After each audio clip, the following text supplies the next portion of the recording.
Kung mahusay ang pagkalap at pagsisinop ng ebidensya, lumalaki ang tsansang malutas ang anumang kainang sinisiyasat. Kaya nga, sa bawat kainang matututukan ng aming kamera, ay dadalhin kayo ng biyaheng food trip ni Boss Bill sa mismong sentro ng investigasyon. Bawat akbang ng mga vlogger at digital creator ay aming sasabayan hanggang sa pagpupursigi sa paghahanap ng katotohanan. Gamit ang siyensya, lohika at pagkamaparaan ay humantong sa pagkalutas sa kainang aming tinututukan. Humanda na sa misteryo at drama ng totoong pagsisiyasat. Ihahatid sa inyo ng biyaheng food trip ni Boss Bill. Sa pagpapatuloy, hapon na nang tumulak ang aming team sa nasabing lugar upang hanapin ang nagbabiral na sotanghon dito, at may mga pumwesto rin sa harap ng simbahan upang kumalap ng ibang impormasyon. At nang maradyoan kami ay agad namin pinuntahan ang nasabing tindahan, at doon ay bumungad sa amin ang famous sotanghon ni Nanay Hilario Rosario, at talaga namang dinadagsa ng mga tao ito. Matyagang nagmanman ang inyong lingkod sa naturang tindahan, at talaga namang binabalik-balikan pala ito, at makikita rin sa aming kamera ang nagbabiral na sotanghon dito.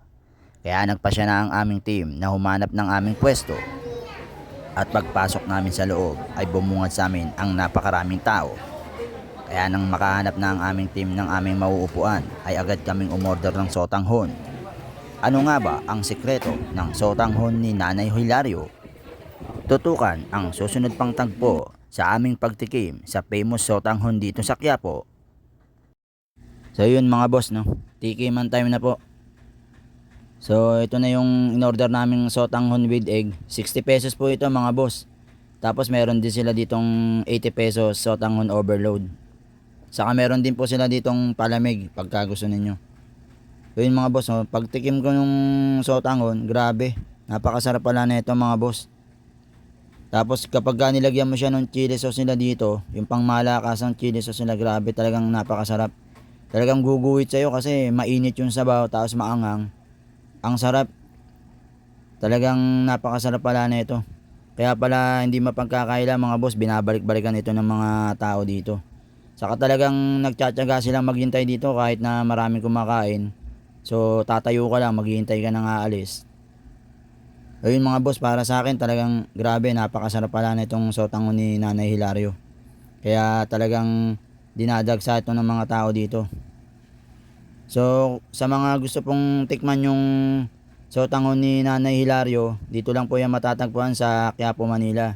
Kung galing kayo ng SM Outlet, dire-diretso nyo lang po yun palabas ng simbahan, madadaanan nyo na po ito. So yun lang mga boss. Thank you. Hanggang sa susunod pang biyahe ng food trip ni Boss Bill.